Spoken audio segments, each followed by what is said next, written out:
백신 맞았으니까 12월에 해외여행이나 신혼여행 계획하셨던 분들 있었을 겁니다.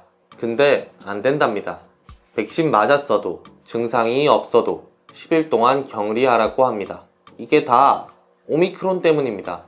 안녕하세요, 반갑습니다. 연구원 김약사입니다. 예방접종 완료자 기준으로 자가격리 면제를 해주던 규정이 12월 3일 이후 예방접종 완료자라도 10일간 의무격리를 해야 하는 규정으로 변경된 상태입니다. 현재 남아공으로부터 번지기 시작한 오미크론 변이가 비행기를 타고 전 세계로 퍼지고 있는 상황 때문입니다. 오늘은 오미크론 변이에 대해 변이의 특성과 국내외 상황, 국내외 기관 발표 내용에 대해 한번 알아보도록 하겠습니다. 먼저 오미크론은 13번째로 명명된 코로나 바이러스입니다. 그렇다고 코로나 바이러스의 13번째 변이는 아닙니다. 겨우 13번만 변이됐으면 좋겠지만 사실 이렇게 많은 수의 변이종이 존재하고 있고 그중 국제보건기구에서 관심있게 보거나 우려되는 변이종에 대해서만 현재 13개까지 지정해 놓은 상황입니다. 실제 족보를 한번 따져보면 처음 발견된 A계열과 B계열 코로나 바이러스 중 B계열의 코로나 바이러스이고 그중 첫 번째 변이체의 첫 번째 변이체, 또 그 첫 번째 변이체 중에 529번째로 발견된 변이체란 얘기입니다. 지금 전 세계적으로 성행하고 있는 델타 변이랑 사촌 정도, 알파 변이랑 형제 정도로 생각하시면 됩니다. 오미크론은 기존 코로나 바이러스의 스파이크 단백질에서 32개의 변이가 발생한 변이종입니다. 스파이크 단백질은 이 빨간색 돌출된 돌기 형태의 단백질을 말하는데 바이러스가 숙주세포의 수용체와 결합할 때 활용되며 바이러스 감염에 결정적인 역할을 합니다. 대부분의 백신들이 타겟으로 하는 단백질이 이 스파이크 단백질이기 때문에 백신의 효과를 떨어뜨리기도 합니다. 특히 오미크론은 이 스파이크 단백질 부분에서 32개의 변이가 발생하였고 델타 변이가 16개의 변이를 가졌던 것과 비교했을 때 또 이 32개 변이 중 5가지는 알파, 베타, 델타, 감마가 다 가지고 있는 것으로 보았을 때 그 전염력에 있어서는 기존의 변이종보다 우세할 것으로 보고 있고 현재 99% 이상 점유하고 있는 델타 변이를 넘어 오미크론 변이가 전체적인 우점종이 될 수 있다고 보고 있습니다. 이 그래프를 보시면 지난 8월 이후 전 세계는 델타 변이가 우점종인 상태로 계속 유지되었으나 11월 중순 남아공에서 오미크론이 첫 확인이 된 이후 빠르게 증가하더니 보름 만인 11월 29일 남아공 내에서는 가장 많은 비율로서 확인되고 있는 상황이며 다른 국가들에서도 빠르게 전파되고 있는 상황입니다.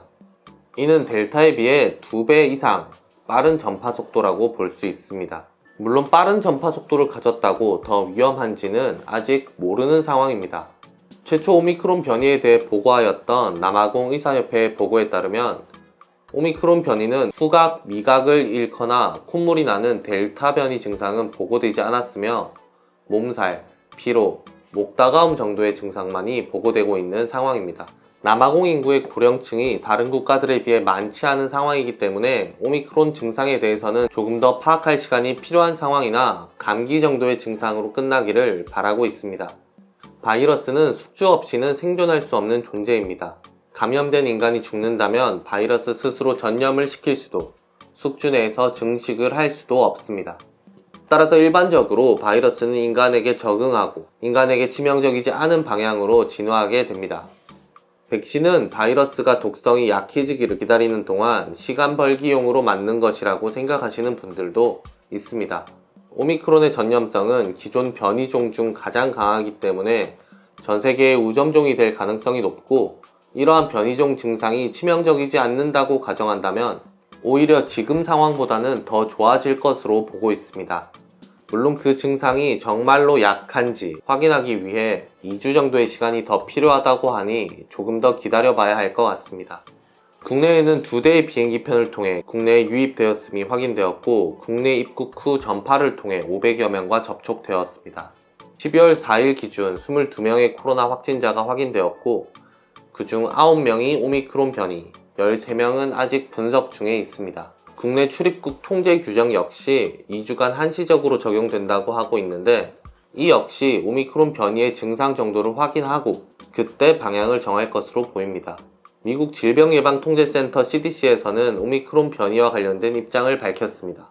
먼저 백신에 대해서는 백신이 코비드19에 대한 중증 질환, 입원, 사망 위험은 줄여주지만 오미크론 감염을 막아줄 수 있는지에 대해서는 아직 알 수 없다고 입장을 밝히고 있으며 증상은 이전의 변이와 유사할 것이라는 방어적인 태도를 취하고 있습니다. 검사의 경우에는 어떤 종류의 변이에 감염된 것인지 알 수 없다고 말하고 있는데 이는 확진자 자신이 어떤 변이인지에 대한 문의가 너무 많이 들어와 이러한 의견을 준 것으로 보입니다.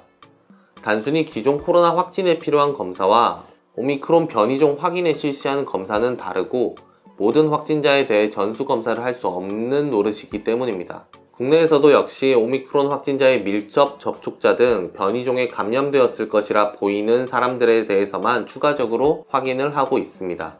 미국에서도 마찬가지고요. 미국 CDC의 오미크론 관련 발표에서도 이렇다 할 중요한 내용들은 아직 발표되지 않은 상황입니다. 오늘은 오미크론 변이에 대해 알아보았습니다.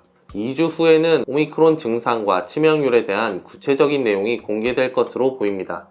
그 소식이 오미크론은 감기 정도의 증상만 나타나니 이제 백신도 안 맞아도 되고 마스크도 벗어도 된다라는 소식이었으면 좋겠습니다.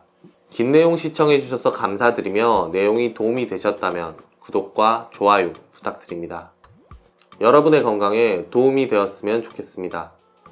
연구원 김약사였습니다.